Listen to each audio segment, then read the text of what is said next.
Hello guys, welcome to my YouTube channel. तो आज हम करने वाले हैं फिजिक्स के बहुत ही इम्पोर्टेंट टॉपिक प्रत्यास्थता से related top MCQ type questions को, जो कि हमारी प्रतियोगी परीक्षाओं के लिए बहुत इंपॉर्टेंट होने वाले हैं। तो वीडियो को बिल्कुल भी स्किप ना करें और लास्ट तक ज़रूर देखें।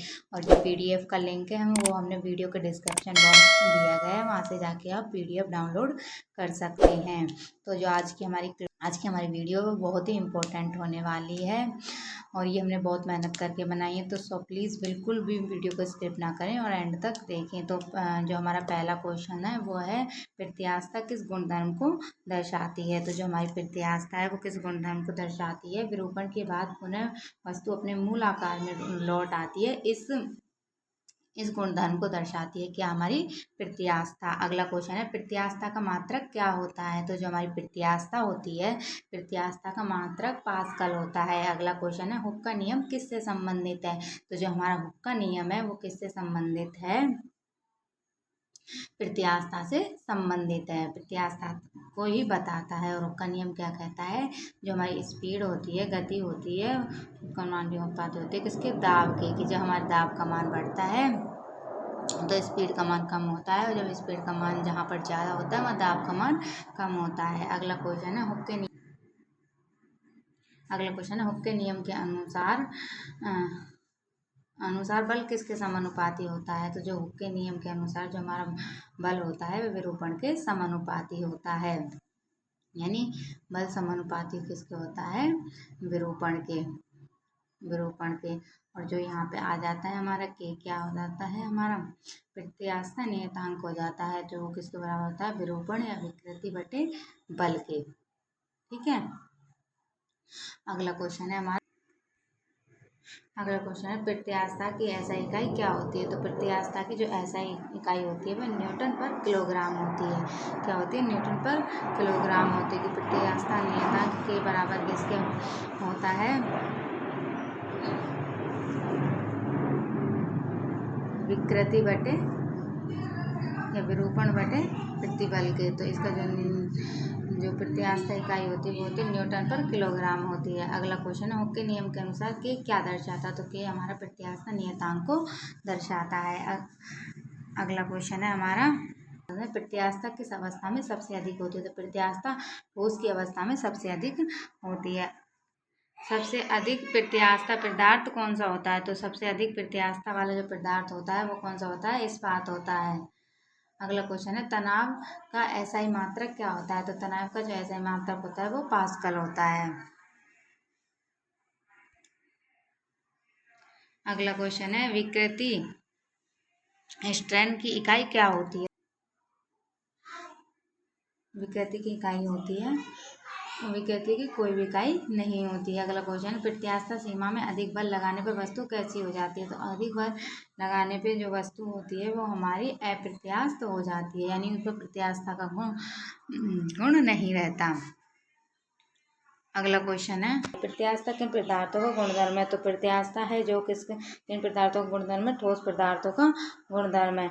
अगला क्वेश्चन है जब बल हटाया जाता है तो पदार्थ अपने मूल आकार में लौट आता है, ये कौन सी अवस्था कहलाती है। तो पदार्थ जब अपनी मूल अवस्था में लौट आता है तो वो ठोस अवस्था कहलाती है। तनाव किसके बराबर होता है। तो जो हमारा तनाव होता है वो बल बटे क्षेत्रफल के होता है। अगला क्वेश्चन है विकृति किसके बराबर होती है।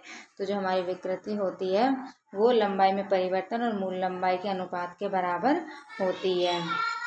अगला क्वेश्चन है यंग गुणांक किसके अनुपात को दर्शाता है। तो जो हमारा यंग गुणांक है वो विकृति बटे तनाव के अनुपात को दर्शाता है, वाई, विकृति बटे तनाव। अगला क्वेश्चन है यंग गुणांक का मात्रक क्या होता है। तो जो हमारे यंग गुणांक का मात्रक होता है वो होता है पास्कल। अगला क्वेश्चन है रबर का यंग गुणांक क्या होता है। तो जो रबर का यंग गुणांक होता है वो बहुत ही कम होता है। तो जो रबर है अपनी स्थिति को परिवर्तित कर लेती है। अनुप्रस्थ विकृति किस प्रकार के विरूपण में होती है। जो अनुप्रस्थ विकृति होती है वह अनुप्रस्थ विरूपण में होती है।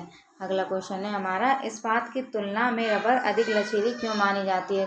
क्योंकि जो रबर होती है उसका यंग प्रत्यास्थता गुणांक कम होता है, इसलिए वो क्या मानी जाती है, अधिक लचीली मानी जाती है। यदि तनाव बढ़ाया जाए तो विकृति क्या होती है? तनाव बढ़ाने पर विकृति बढ़ती है। अगला क्वेश्चन है, यदि यंग गुणांक वाले पदार्थ की विशेषता क्या होती है? यंग गुणांक वाले पदार्थ की विशेषता होती है कि वे बहुत ही कम कठोर होते हैं, वे बहुत ही कम कठोर होते हैं। अगला क्वेश्चन है, प्रत्यास्थता सीमा के बाद पदार्थ में क्या परिवर्तन आता है? तो प्रत्यास्थता सीमा के बाद पदार्थ विरूपण बढ़ता है लेकिन बल समान रहता है, उसका विरूपण तो बढ़ता है लेकिन उस पर लगने वाला बल समान रहता है। अगला क्वेश्चन है, रबर में प्रत्यास्थता कम क्यों होती है? तो रबर के अंदर जो रबर है हमारी, उसमें प्रत्यास्थता इसलिए कम होती है क्योंकि इसकी संरचना जालीनुमा होती है। प्रत्यास्थता के कितने प्रकार के होते हैं? जो जो हमारी प्रत्यास्थता है वो कितने प्रकार की होती है? 3 प्रकार की होती है। वो 3 प्रकार कौन से हैं? रेखीय प्रत्यास्थता, आयतन प्रत्यास्थता और अनुप्रस्थ विकृति। ये क्या है? हमारे 3 प्रकार हैं प्रत्यास्थता के। ठीक है। और अब इसमें से कौन सा प्रत्यास्थता का प्रकार नहीं है? तो इसमें से कौन सा नहीं है? अनुप्रस्थ प्रत्यास्थता का प्रकार नहीं है। ये 3 प्रकार की प्रत्यास्थता होती है, रेखीय प्रत्यास्थता, आयतन प्रत्यास्थता, अनुप्रस्थ विकृति। अगला क्वेश्चन है, आयतन प्रत्यास्थता किसे कहते हैं? जब आयतन में परिवर्तन पर बल का प्रभाव पड़ता है तो इसे क्या कहते हैं? आयतन प्रत्यास्थता कहते हैं। अगला क्वेश्चन है, रेखीय प्रत्यास्थता किस पर लागू होती है? तो जो हमारी रेखीय प्रत्यास्थता होती है वह लंबाई पर लागू होती है। अगला क्वेश्चन है, अनुप्रस्थ विकृति किस प्रकार की विकृति है? तो जो हमारी अनुप्रस्थ विकृति होती है वो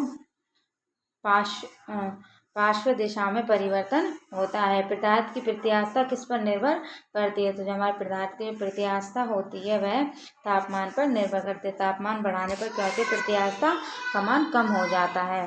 अगला क्वेश्चन है, प्रत्यास्थता सीमा और विफलता बिंदु के बीच क्षेत्र को क्या कहते हैं? तो इस क्षेत्र को कहते हैं प्लास्टिक क्षेत्र। हुक के नियम की वैधता किस सीमा तक होती है? तो हुक के नियम की जो वैधता होती है वो प्रत्यास्थ सीमा तक होती है। अगर वस्तु अप्रत्यास्थ हो जाती है तो उस पर हुक का नियम काम नहीं करता है। अगला क्वेश्चन है, यदि किसी वस्तु पर बार बार बल लगाया जाए तो उसकी प्रत्यास्थता क्या होगी? उसकी प्रत्यास्थता घटती है। अगला क्वेश्चन है, रबर की प्रत्यास्थता कैसी होती है? रबर की जो प्रत्यास्थता होती है वो झूठी प्रत्यास्थता होती है, यानी उसमें क्या होता है? लचीलापन होता है, वो अपने आप को बदलती रहती है। अगला क्वेश्चन है, प्लास्टिक वस्तुएं प्रत्यास्थ क्यों नहीं होती? तो इसका आंसर आप कमेंट बॉक्स में ज़रूर बताएं। तो आपको वीडियो कैसी लगी हो ये कमेंट बॉक्स में ज़रूर बताएं, और अगर आप हमारे चैनल पर पहली बार आए तो चैनल को सब्सक्राइब करें। वीडियो देखने के लिए आपका बहुत बहुत धन्यवाद, आभार, नमस्कार।